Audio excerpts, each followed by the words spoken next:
Hello everyone, Chris here, your friendly neighborhood Minnesota comic geek with another video.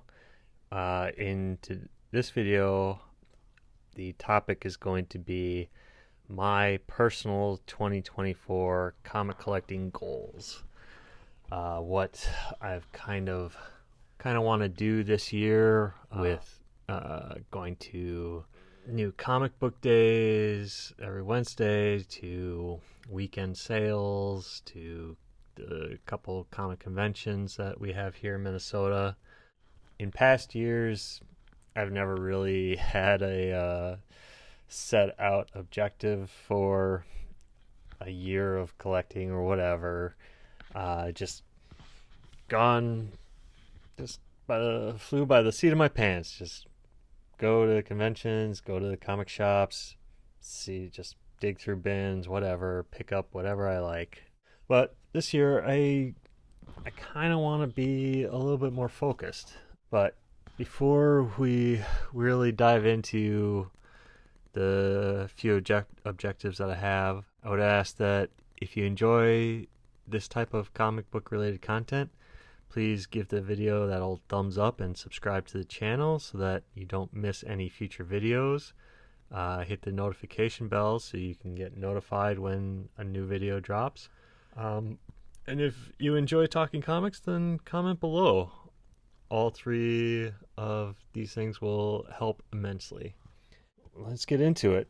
The footage that I'm showing with this video kind of correlates to kind of my standard comic collecting objective, goal, whatever, that I always have as my default.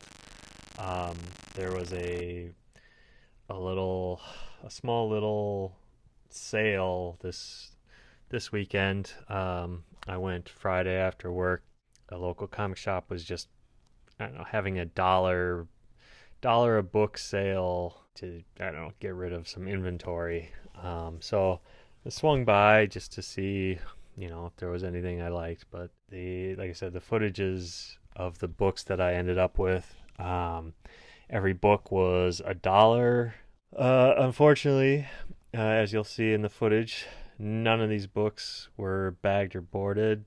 All the long boxes they had were just raw books, unbagged, unboarded. So most of the comics there just weren't in great condition because, as we all know, like, you have them in long boxes, unprotected and getting flipped through constantly. They're just gonna get damaged. I wish, especially comic shop dealers, like, I wish they would just bag and board their stuff. It's an extra cost, but it's so worth it. I think they would sell so many more books if they did that, because you can find a book that you like, but even for $1, if it's so damaged that you just don't want it, you're just gonna move on by. Anyways, so my first comic goal is, like I said, my default is I'm always going to scour and dollar bin dive at conventions, sales, whatever. I love doing it. You can always find great comics in the dollar bins. For $1, you don't really think twice about picking up something that you may have or taking a chance on. It's one of the wonderful things about the dollar bins is you just get to discover more often than not. Yeah, before we move on, just a quick note.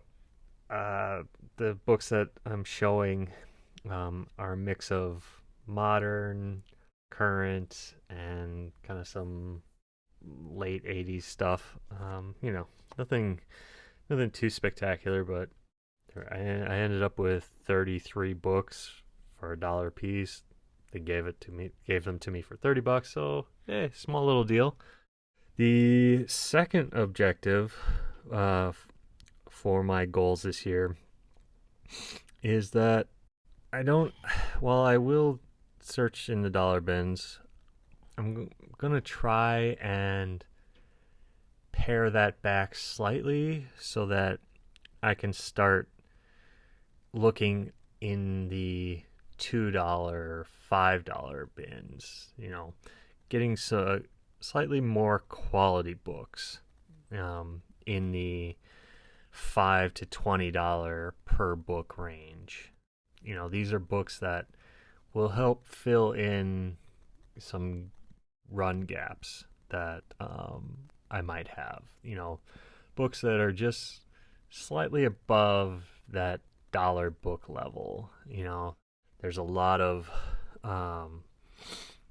books that, especially in recent years, have dealers have comic book shops and stuff have started pricing out of that dollar book range, and they do also tend to be in slightly better quality than dollar books. So I want to start looking in those bins where in the past I have just skipped because I was going more for quantity, just getting as many comics as I could for as cheap as I could. So I'm gonna try and sprinkle in some of those slightly more expensive books. Like I said, in the $5 to $20 range. Part of this goal is, like I said, I want to start fill some runs. Specifically, I'm a huge X-Men fan, specifically the Uncanny X-Men and the X-Men Volume 2 run. I want to fill in, start working on the the Uncanny X-Men 100 to 200 run of issues. Like, I have a handful of the tail end of that 100 issue run, like the 180 to 200 ish like range. Like, I have a few of those, but ultimately I want to start chipping away at that era of the Uncanny X-Men Volume 1 run. The other series run that I want to work on filling in missing issues is my Silver Surfer run. There's maybe a handful of issues in the Volume 3 run, the 1980s era, the Ron Lim era Silver Surfer. Like I said, I think I'm missing, just a handful of issues in that entire run, but I'd like to try and fill those in, and maybe even start trying to get some of the later Volume 1 Silver Surfer issues, the ones that are slightly cheaper and are attainable.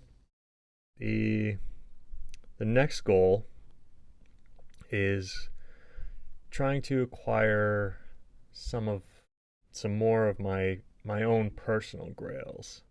For example, the Siege miniseries, the issues 1 through 4, the Joe Quesada variant cover issues. The books themselves, I love the Siege miniseries. It's such a fantastic event. The Joe Quesada variant covers, I love those covers. The 4 connecting covers. I would love to have a full set of those. They definitely used to be probably more expensive than they are now. I think I could probably get them for a decent deal now. The other ones are more modern ones. Ultimate Spider-Man, Miles Morales first solo issue. Would love to get a copy of that. The Edge of Spider-Verse number 2, the first Spider-Gwen, and a copy of Ultimate Fallout 4, Miles Morales' first appearance. Those last 3 are going to be a little tougher, I imagine. And more expensive, so I don't know if I will be able to accomplish those goals, but they will always be on my list because I love those characters and would love to have those books. The last goal is kind of also a continuous goal that I've had for many years now, and that is to fill in missing issues of my Wizard magazine collection. I have issue 1 and then issues, pretty much every issue from 11 until the magazine stopped publishing. So it's really like the first 10 issues are the ones that I've always been on the lookout for and have had trouble locating.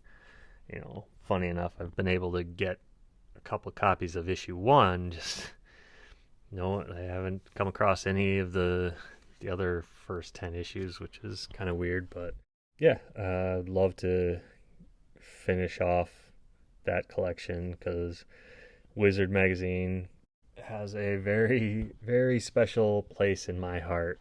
As a kid in the 90s growing up, like, this Wizard magazine was like my way into the larger world of comic books, things that I was never going to come across or hear about very early to pre-internet times, where just you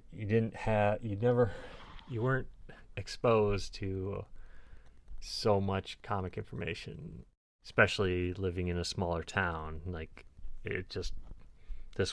Wizard magazine was my only access to that larger comic book world. I will definitely be doing some videos on Wizard magazine down the road. So those are my personal goals. The only one that I think is more or less not easily attainable are some of those personal grails, but it is what it is. But the others, I think are pretty achievable goals, and we'll see at the end of the year. Like, I'll get to do a follow-up video covering the year and seeing how things went. So, what are some of your personal goals for this year in terms of comic collecting?